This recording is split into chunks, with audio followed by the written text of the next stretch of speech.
Puji orang lain, bukan karena semata-mata karena Allah. Nah, itu dia. Jadi di sini Ibu menggunakan media PowerPoint atau PPT untuk melakukan pembelajaran kita pada hari ini. Apakah anak-anak sudah mengetahui media yang Ibu gunakan? Sudah. Nah, jadi mungkin tidak perlu dibahas lagi ya. Media yang Ibu gunakan ini PowerPoint agar membuat kalian tertarik dengan warna-warnanya, atau lebih memperjelas, atau lebih paham inti-inti dari pembelajaran kita. Jadi, di sini kita langsung membahas tentang pengertian ria. Ria dalam bahasa Arab artinya memperlihatkan atau memamerkan. Sedangkan secara istilah, ria yaitu memperlihatkan sesuatu kepada orang lain, baik parah maupun perbuatan baik yang dilakukan dengan maksud agar orang lain dapat melihatnya dan akhirnya memujinya. Nah, dalam pengalaman kita pasti kita pernah menemui orang yang berbuat ria, pasti. Nah, di sini kan ada dua nih perbuatan ria. Perbuatan ria itu ada dua.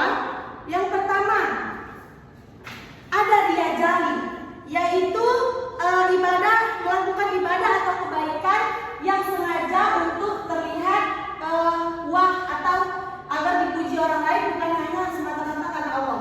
Apakah ada pengalaman kalian dalam kaitan itu? Contohnya, misalnya kita bersedekah. Kan biasa tuh kita di kelas-kelas diminta sumbangan gitu ya, ada nanti sumbangan untuk orang membutuhkan atau ada diminta infak gitu. Nah, di sisi lain pasti ada teman kita yang pamer dengan sumbangannya itu kayak lebih besar dari kita gitu. Kita memberikan 2.000, nah dia memberikan 5.000 untuk memamer-mamerkan agar dipuji. Wah, ternyata dia kaya ya, ternyata dia ini. Padahal yang kita ketahui ketika kita bersedekah, orang tidak boleh mengetahui berapa jumlah yang kita berikan, tapi kita harus niat karena Allah. Nah, itu sebagai salah satu contoh dari perbuatan ria. Kamu sudah paham? Nah, ya ada tentang ria khafi. Yang kedua ada ria khafi, yaitu melakukan ibadah atau kebaikan secara tidak terang-terangan, tapi dengan maksud agar ia dihormati dan dimuliakan oleh masyarakat. Contohnya seperti apa? Ada yang tahu? Sholat di depan orang. Sholat di depan orang. Contohnya? Kan biasanya dia sholat di kamarnya, Bu, sholat sunnah. Biasanya kayak sholat sunnah, Bu. Dia biasanya tidak biasa mengerjakan sholat sunnah, tapi karena banyak orang yang akan melihat dia dalam beribadah, dia lakukan sholat sunnah.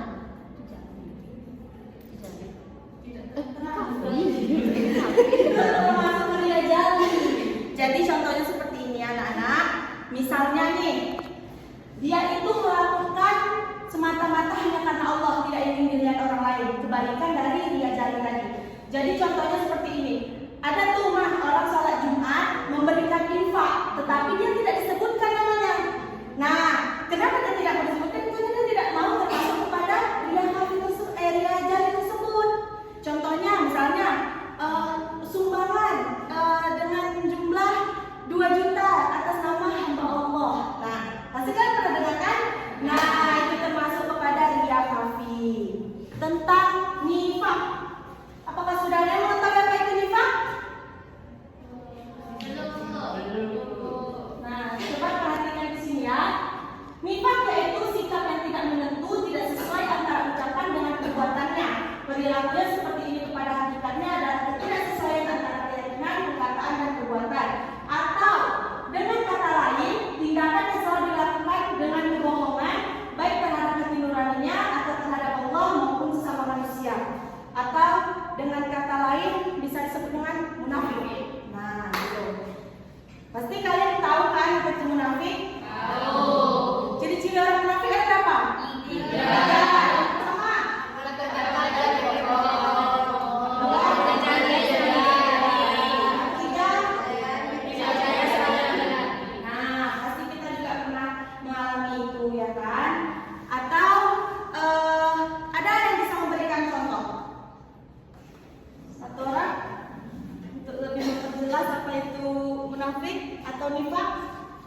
termasuk pengalaman saya.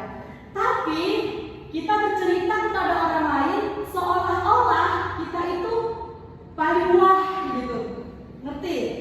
Nah, paling kaya atau paling apa tidak sesuai dengan kenyataannya dan hakikatnya, paham?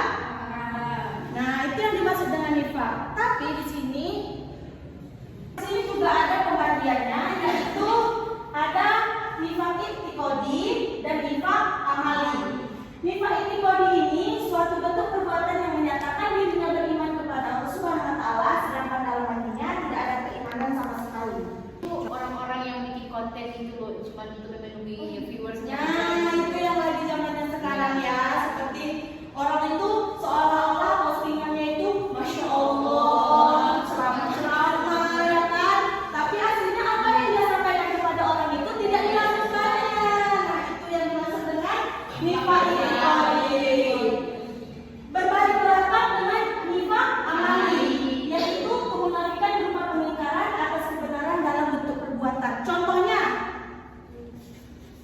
ya, contoh sedikit aja lah, itu sama seperti amanah. Ibaratnya kita menyampaikan kepada orang lain, tapi ditambah-tambah atau dibedakan. Itu sama dengan nifaq amali. Dan kita pada hari ini, di sini apakah ada yang ingin bertanya? Ada Bu. Tapi itu Bu, Ya. kan contohnya kata Ibu tadi yang di masjid. Ada orang yang tidak mau namanya disebut buatnya hamba Allah aja. Terus pada sholat Jumat tuh dia perlu disebut Bu, soalnya kadang pengurusnya untuk dokumentasi. Nah, itu gimana Bu? Pengurusnya yang dia kasih atau orang yang nyumbangnya Bu? Kadang orang yang nyumbangnya nggak mau disebut. Jadi di sini karena waktu kita sudah habis, ya sebelum menutup pembelajaran kita pada hari ini, Ibu harap setelah mempelajari materi ini, anak-anak semua dapat paham dari perbuatan tercela ini agar kalian menghindarinya, baik dalam bentuknya, lisan maupun perbuatan. Ya Bu. Baiklah, mungkin cuman ini yang dapat Ibu sampaikan pada materi kita hari ini. Lebih dan kurang Ibu mohon maaf. Untuk minggu depan Ibu memberikan tugas kepada kalian